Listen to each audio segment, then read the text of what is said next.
Hi friends, എല്ലാവർക്കും നമസ്കാരം. ഞാൻ ഗീതാജിയാണ്. നമ്മുടെ ഇന്നത്തെ ക്ഷേത്ര ദർശനം കണ്ണൂർ ജില്ലയിലെ മുഴക്കുന്ന ഗ്രാമത്തിലെ ശ്രീ മൃദംഗശൈലേശ്വരി ക്ഷേത്രം.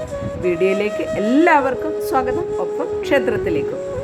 ശ്രീ മൃദംഗശൈലേശ്വരി ക്ഷേത്രത്തിൽ വെച്ചാണ് കോട്ടയത്ത് തമ്പുരാൻ കഥകളി ചിട്ടപ്പെടുത്തിയത്.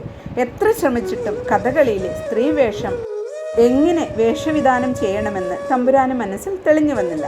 തുടർന്ന് ക്ഷേത്ര തീർത്ഥക്കുളത്തിനടുത്ത അരയാൽ തറയിൽ മൃദംഗശൈലേശ്വരി ദേവിയെ ധ്യാനിച്ചിരുന്ന തമ്പുരാനെ കഥകളിലെ സ്ത്രീവേഷ രൂപത്തിൽ തന്നെ തീർത്ഥക്കുളത്തിന് നടുവിൽ ദേവി സ്വരൂപ ദർശനം നൽകി.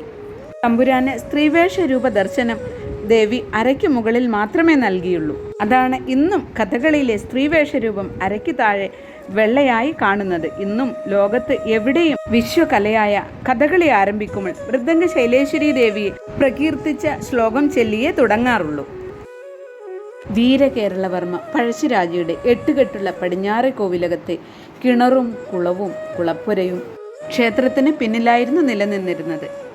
ശ്രീ മൃദംഗശൈലേശ്വരി ക്ഷേത്രത്തിലെ ശ്രീ പോർക്കലി സ്ഥാനം ഭക്തനും ഭഗവാനും തമ്മിലുള്ള നിഷ്കാമ ഭക്തിയുടെ ചരിത്രമാണ് ഇവിടുത്തേത്.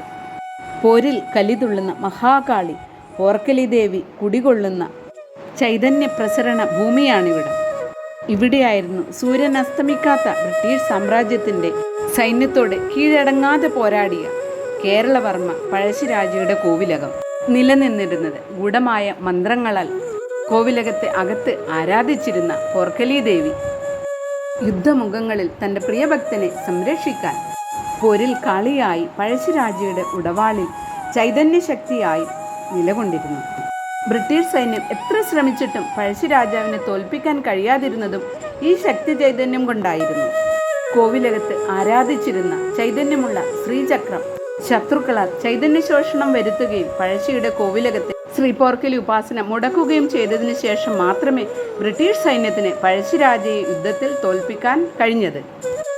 ക്ഷേത്രത്തിലെ പോർക്കലി സ്ഥാനത്ത് നടന്ന സ്വർണ്ണ പ്രശ്നത്തിൽ പഴശ്ശിയുടെ കോവിലകം പ്രതീകാത്മകമായി പുനർനിർമ്മിച്ച് കോവിലകത്ത് പണ്ട് പഴശ്ശി ആരാധിച്ചിരുന്ന ഈ സങ്കേതത്തിൽ പോർക്കലി ദേവിയെ ഭക്തജനങ്ങൾക്ക് ആരാധന നടത്താൻ തക്കവണ്ണം പ്രതിഷ്ഠിക്കുവാനും കോവിലകത്ത് പഴശ്ശിരാജയെ സങ്കല്പിച്ച് സ്ഥാനം നൽകാനും ഇതേ സ്ഥാനത്തിന് തെക്ക് വശത്തുള്ള പാർത്ഥസാരഥി അഭേദ്യബന്ധമുള്ള ശ്രീ പരമേശ്വര ചൈതന്യമായ കിരാതമൂർത്തി സ്വയംഭൂവായി കുടികൊള്ളുന്ന സങ്കേതവും പുനരുദ്ധരിച്ച് പുനഃപ്രതിഷ്ഠ നടത്താനുമാണ് ദേവഹിതം.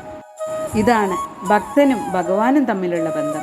നെയ്വിളക്ക് തെളിയിച്ച് മനമൊരുക്കി പ്രാർത്ഥിക്കുന്ന ഭക്തജനങ്ങൾക്ക് മുന്നിൽ പ്രത്യക്ഷമാകുന്ന ദേവി ഏത് അസാധ്യകാര്യവും സാധ്യമാക്കുന്ന ക്ഷിപ്രപ്രസാദിനിയായി സൂര്യ തേജസ്സായി ശ്രീലകത്ത് കുടികൊള്ളുകയാണ്. ഇതിനു മുൻപേ ഞാനൊരു വീഡിയോ ചെയ്തിരുന്നു ശ്രീ മൃദംഗശൈലേശ്വരി ദേവിയുടെ. അതുകൊണ്ടാണ് ആ കാര്യങ്ങൾ വീണ്ടും ഇവിടെ ആവർത്തിക്കാതിരുന്നത്. അതിൻ്റെ ലിങ്ക് ഡിസ്ക്രിപ്ഷൻ ബോക്സിൽ കൊടുക്കാം. നിങ്ങൾക്കത് വളരെ ഉപകാരപ്രദമായിരിക്കും. വീഡിയോ നിങ്ങൾക്ക് ഇഷ്ടപ്പെട്ട് കാണുമല്ലോ. ആദ്യമായിട്ട് വീഡിയോ കാണുന്നവരാണ് എങ്കിൽ സബ്സ്ക്രൈബ് ചെയ്യാൻ മറക്കരുത്. ലൈക്ക് ചെയ്യാനും കമൻറ്റ് ചെയ്യാനും ഷെയർ ചെയ്യാനും ഒട്ടും തന്നെ മറക്കരുത്. അമ്മേ ശരണം.